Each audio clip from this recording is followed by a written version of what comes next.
Can you tell us a little bit about yourself and your journey before starting this game? Okay, so I grew up in northern Saskatchewan, in a small town where, the winters run long, the imagination does a lot of heavy lifting.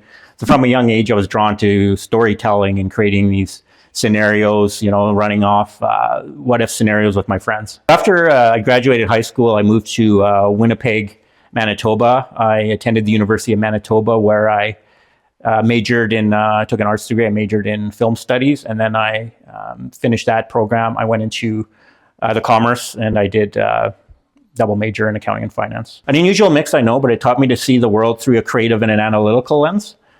So in 2015, I went through the CMA, Certified Management Accountants program, and I ended up working through in a number of industries and became CFO for a mid-sized nonprofit. So behind the scenes, I've written some screenplays, mostly in the horror genre. I've done some executive producer work in film, just helping putting together financing for different projects. Yeah, so this game is a reflection of that journey. It combines insight and strategy. It brings players together to compete, connect, and laugh. So what inspired you to create this card game, and how did the idea come to you first? Okay, so it was May Long Weekend 2023. A few of us were at my friend's place playing some card games he had there. At one point in the night, I read off, or I just made up a scenario just based on his situation. And then I read off some cards to finish that thought. Something clicked. The room erupted in laughter, and that was the biggest laugh of the night, and that's kind of how Edgelord was born. Okay, so I thought, what if there's a whole game built around this whole gameplay mechanic? The next day, I went for breakfast with some of my friends. I pitched the idea, not just to him, but to the universe. I said, okay, this is how the game is played, and it's called Edgelord. So how does this game reflect your personality or your personal value? Okay, so this game's a reflection of how I see the world. Part chaos, part calculation. So I've always been drawn to stories that explore duality, good and evil, light and dark, rational and irrational. Some good examples of that are like, The Exorcist, the first movie I ever saw as a kid with Batman 1989, Fight Club, American Psycho, the novel, like the Conjuring. I just liked stories that kind of have, two sides of the same coin, so to speak. While I may work in accounting by day, I design games and write screenplays at night. The game, it's where both sides meet. So Edgelord blends sharp wit with a twisted edge. It's bold, ridiculous, and a little unhinged. Were there any childhood memories or anything like that influenced you in this game's concept? Okay, so I grew up reading, Mad Magazine, Calvin and Hobbes comics, which, goofy on the outside, but sneakily brilliant underneath. That kind of smart, chaotic humor shaped me. Yeah, so at family dinners, I found that, making people laugh had an ability to disarm tension, bring people together. So with Edgelord, I wanted to capture that same energy, satire with bite, laughter with layers. So I wanted a game with the type of humor I grew up with. A little edgy, a little weird, but ultimately smart underneath the surface. The kind of laughter that makes you think twice. So what was the moment that you thought, this is it, this is the game, and I want to bring it to the world? Well, it was the morning after my friend's game night. It just hit me. This is it. This is the game.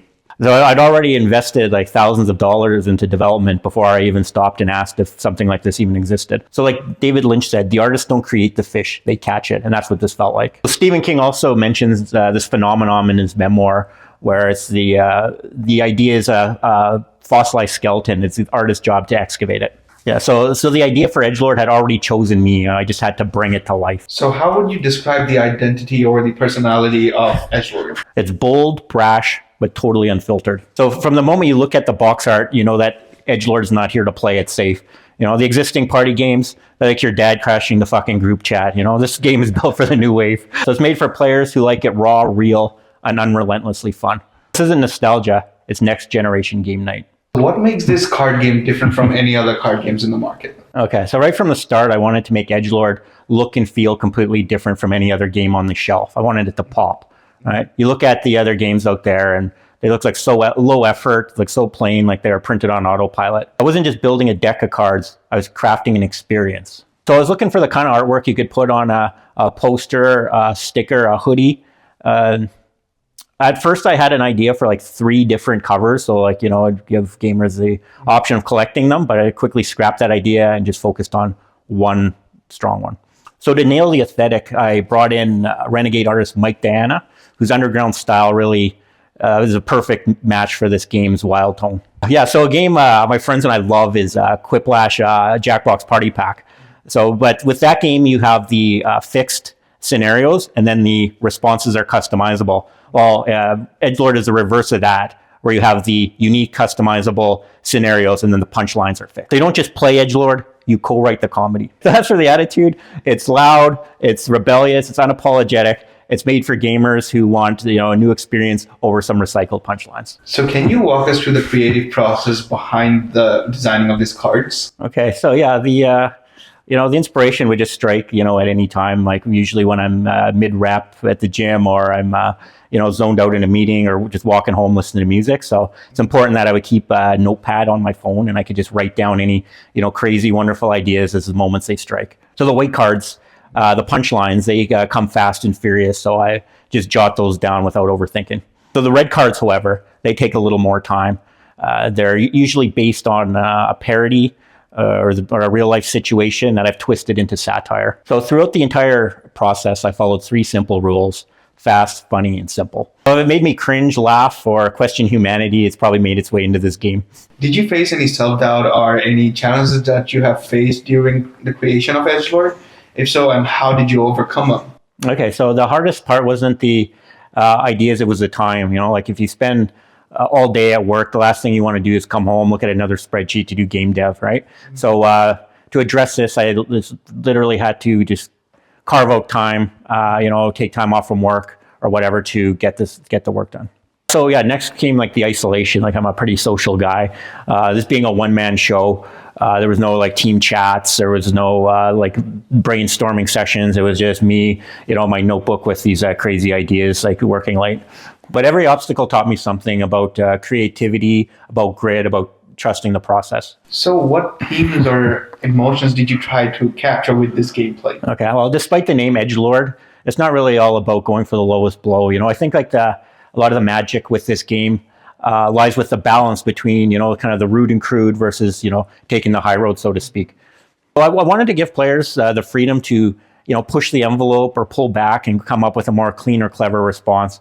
Like I said earlier, we play a lot of quiplash, and we found early on that, people who go with, the consistent, edgy responses, it gets stale really quickly, right? So I think, giving players that freedom really sets up for, keeping the room honest, off balance and open to fresh humor. So a lot of laughs come when you can't predict what's coming next. So I designed Edgelord to, keep things off balance, to invite mischief, but promote creativity. What kind of experience are you looking for players to walk away from this? Okay, so I was going for a lot of that capturing lightning in a bottle.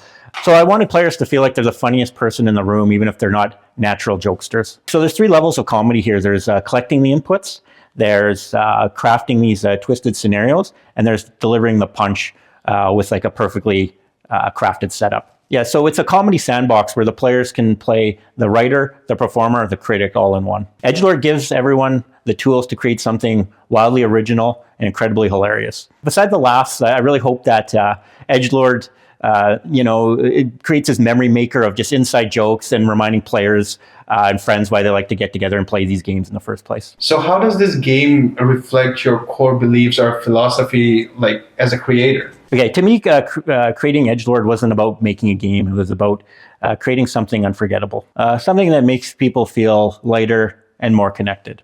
So yeah, I've always believed that laughter is a form of healing. In Proverbs, it says, "A joyful heart is good medicine." Humor can break tension, build bridges, and remind us that we're all a little ridiculous in the best way. So when I started this game, I was lucky enough to be reading The Creative Act, by Rick Rubin, and he talks about creation as being a gift, right? Like to not just to the world, but something higher. So that really stuck with me. It wasn't just about building a product here. It was about adding value to people, even if it's just for one night. So if Edgelord brings a new inside joke or a random fact, then I've done my job. Do you see this game as a form of social commentary, education, or arts, or all the above? To me, Edgelord is it's more than just a party game. It's a pop culture time capsule with a wicked sense of humor. It's like social commentary disguised as entertainment. It's like Tosh.0 or South Park. It's like one of those like funhouse mirrors that distorts the world that it reflects and allows you to laugh, cringe, and think all at once. So it's part comedy, it's part chaos, and a whole lot of cultural critique. Sure, it's like educational if you want to like find out who's secretly the funniest in your friend group. And yeah, the art speaks for itself. It's part art, part therapy, all chaos, designed to make you laugh and think. So how important is storytelling in your game, and how did you weave it in? Okay. So I knew from the beginning that, all the laughs wouldn't be coming from, shock value or randomness, but, the setup and the delivery, which I believe is, the core of great storytelling. So the red cards do a lot of the heavy lifting. They spark the imagination, and, I wanted to design them to be, it's very neutral and open. I didn't want to, persuade or lean, the players any certain way. And I think that, is really where a lot of the magic lies with the when the white cards are played, because a lot of the time, you'll get your white cards dealt and you'll be looking at them like, oh, like how the fuck is this going to work, But then you find out like this is like the perfect response to that exact scenario. Yeah, so that's the power of Edgelord. It turns everyone into a storyteller and into the comedian, and even the the quiet, timid ones that you wouldn't expect. So who is this game built for? Like, how would you say the ideal player basis? Okay, that's a good question. So when I started initial design on this game, I pictured a demographic, 20 to 40-year-old males, right? Like wrestling fans, gym bros, movie buffs, that type. But then I did play testing. Well, what happened? It was like the women who really took to this game, not just, for the laughs, but they're the ones who are winning. So yeah, it just goes to show, Edgelord is not about who you are. It's about how bold, quick, and creative you can be. Yeah, like this game is just, it's good for, party pros, hardcore gamers, your casual gamers. Like, if you just have wit and just love a good laugh, this game's like good for you. What's the most boldest or the unexpected reaction you got when you showed this game? Okay, so back in December, I went home for Christmas. I got the initial prototypes, the first copies of this game, so I rip open the box. I'm all excited. I go and I show my mom who's in the kitchen. I'm like, hey, check it out. I was expecting her to, chuckle and, say something, funny, but, she kind of scrunches up her face and she says, oh, this is disgusting. No one will buy this, So at that point I knew I was onto something with this game. So yeah, it goes to show her reaction. That was just Edgelord doing its job. So yeah, it just goes to show what Robert Greene said in The Art of Seduction. Don't be put off by your target's anger, for it's a sure sign of enslavement. If your game was a person, how would you describe its character? So I just picture this being kind of like the great wrestling heroes from history. Like the MJF scarf, or the CM Punk pipe bomb, or a Ric Flair. Woo! Yeah. So at its core, Edgelord has the magnetic, I don't give a shit kind of attitude. It's not cruel. It's calculated. What do you want your game to be remembered for? Yeah. So if, some time from now, somebody came up to me and they said, oh, we played a lot of Edgelord in college. It helped me break the ice. It helped me, form my social group, de-stress, get through my courses. I think that would be the ultimate compliment. Games can be more than just laughs and late nights. They can be bridges between strangers and between hard days and healing moments. So if Edgelord becomes a part of somebody's story, coping, connecting, carving out laughs, that's the real win. Where do you see this brand going in 3 to 5 years per se? So I see Edgelord evolving into a lifestyle brand, a hub of comedy, satire, just balls out creativity. Just picture gamers wearing this edgy kick-ass merch, being in the inside joke, maybe even a digital version or an app down the road. Yeah, I think that would be pretty cool. So if Edgelord became part of this pop culture movement that it satirizes, I just think that would be the ultimate full circle. So that's not just success, that's legacy. If someone were to tell your story through this game, how would they say it? Oh, my story, I think they're missing the point. This is not really about me, it's about them. I built the rocket ship, put it on the platform. They're the ones who are just blasting it into the sky, right? I'm giving them the mic. They're bringing the concert. So that's how I see this. I think this is for the gamers. This is it. They're going to be the ones owning this. So my story, yeah, I just mashed together some existing fun things, put some fresh paint on it, and put a cool some artwork together, and that's basically all I've done. So I don't really think I deserve most of the credit here, when the thing takes off. So it's their twisted imagination, their inside jokes, their insane hilarity that's going to breathe life into this box. So thank you for being here. It's been a really amazing experience. And what I can see from here, like we got something really good on our hands. And I'm really looking forward to your launch. So if there's anything you want to say to our viewers, like the camera's all yours. Thanks for having me. I look forward to seeing you this summer Kickstarter 2025. And don't forget to ask yourself, does your card game even lift?